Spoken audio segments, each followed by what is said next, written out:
Alvin, there are many arguments that atheists use, I've talked to many of them, that seem to show that there is no such being that we call God. Let me give you some of them and see how you react.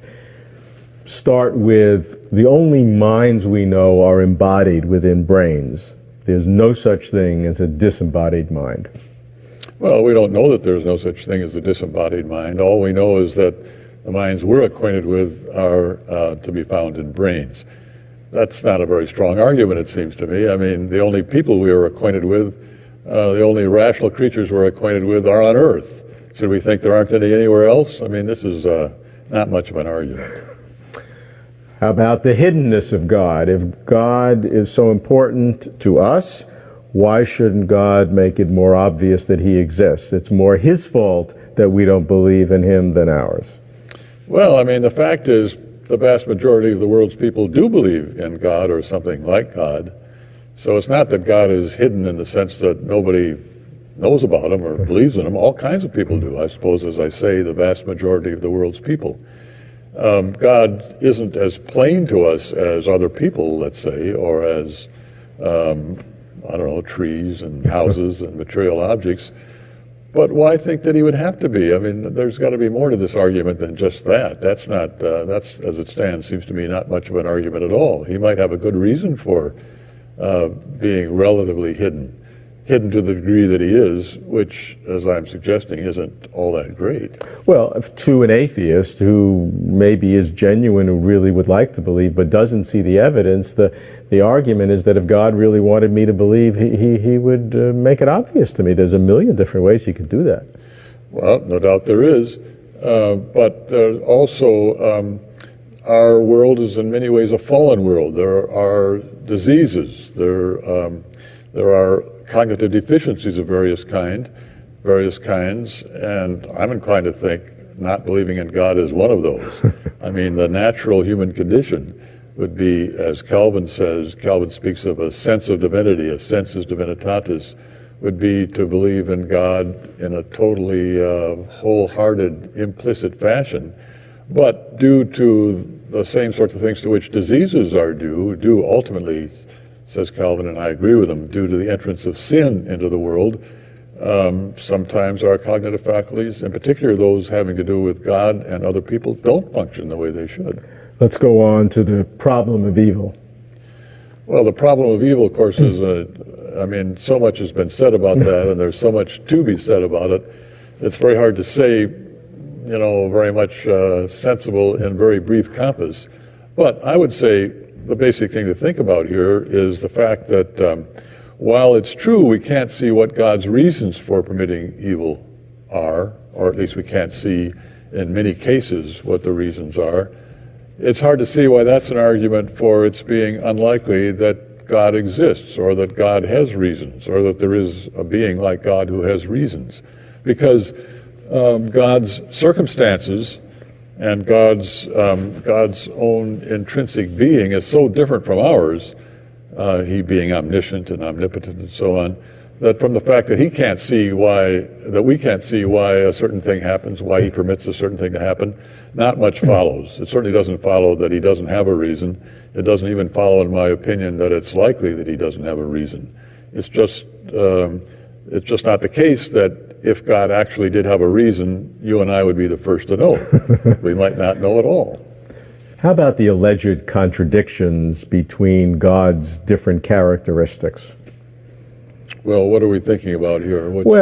How one can be omnipotent, omniscient, all good. All of these different characteristics seem to have either a contradiction among each other or some unnatural relationship.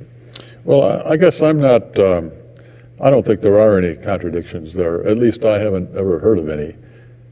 People sometimes have spoken of the paradox of omnipotence. Suppose God is omnipotent. Well, then there's supposed to be nothing he can't do. Well, can God create a stone so heavy that he can't lift it? If he can't do that, there's something he can't do, and so he's not really omnipotent. But if he can do it, then once he did it, then he wouldn't be omnipotent, because there'd be a stone he couldn't lift. It seems to me this is not a very impressive argument. I mean, it's not possible that there be a stone that an omnipotent being can't lift. So God can't create a stone so heavy that he can't lift it. But that's not a problem, because to be omnipotent is not to be able to do just any old thing, create married bachelors, let's say, or create stones that an omnipotent being can't lift. It's to be able to do what's logically possible. Another similar argument, God can't be both omniscient and omnipotent, because if he's omniscient, then he can't change his mind. And if he can't change his mind, he's not omnipotent. Well, again, I don't think this is much of an argument. I mean, maybe he can't change his mind, but it doesn't follow from that that he's not omnipotent. Maybe it's not logically possible that his mind be changed.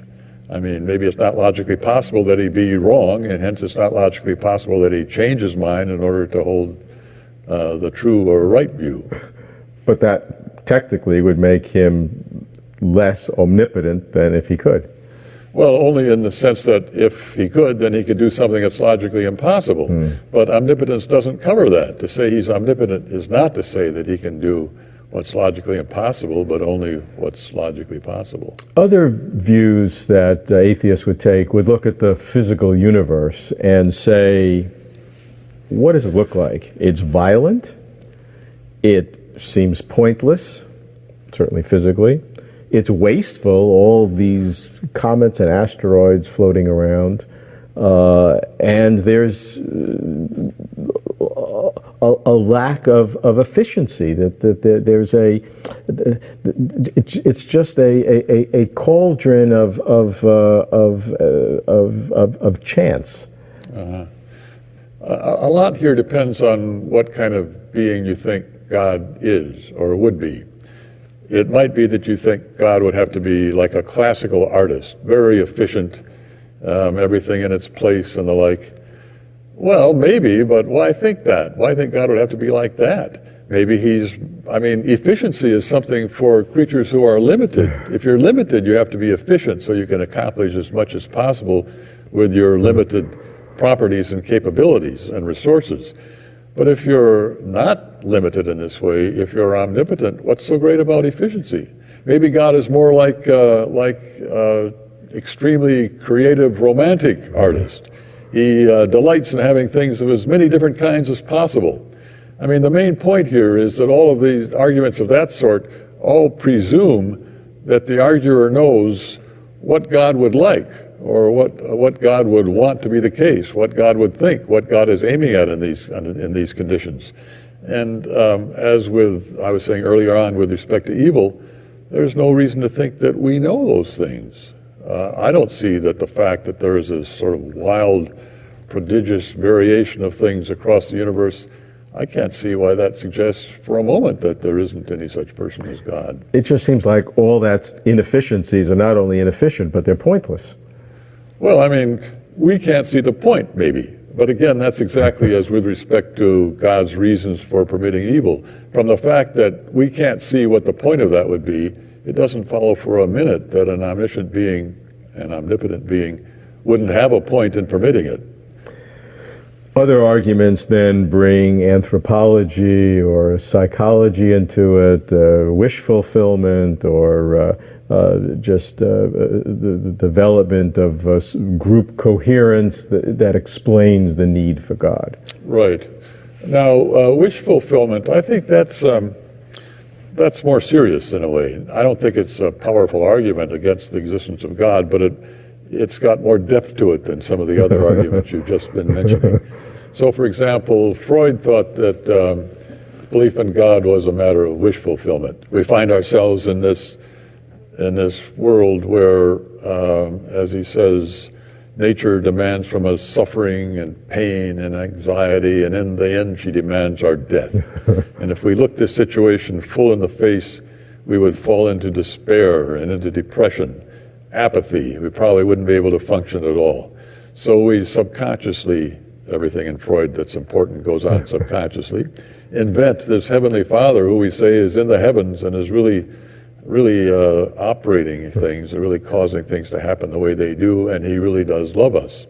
So that's where belief in God comes from. Well, this is interesting. If in fact there is such a person as God, then belief in God will in fact have warrant. That is, it will in fact come from a source with positive epistemic status, because he would create us in such a way that we would be able to know about him. He would want us to know about him. He would create, according to theism, he has created us in his image. Part of that involves knowing, and the most important thing to know about would be God himself. It could be that God uses wish fulfillment as his means of getting us to know about him.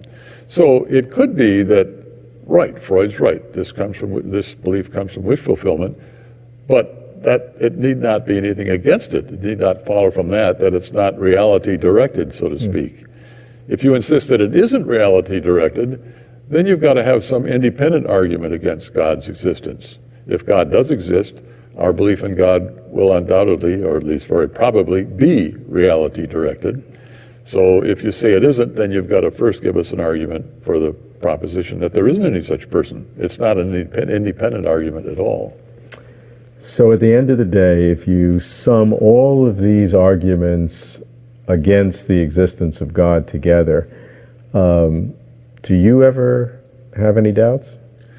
I don't think any of these arguments, except for evil. I mean, I think that's a real concern for believers in God. I don't think any of these other arguments I say they have no force at all. I think at least they don't have any force to move me at all. With respect to evil, that's another matter. That can be deeply disturbing to believers in God, such as myself. It can lead one to be suspicious of God, to wonder why he does all these things, and to distrust him, and to be angry with him, and to be inclined to shake your fist in God's face, except you know that it's just a totally hopeless and stupid gesture. But it can give you real problems. I don't think, though, that it, at least as far as I'm concerned, inclines me to wonder whether there is such a person as God. It's more that it could make me suspicious, distrustful, not willing to commit myself to him, and the like of that.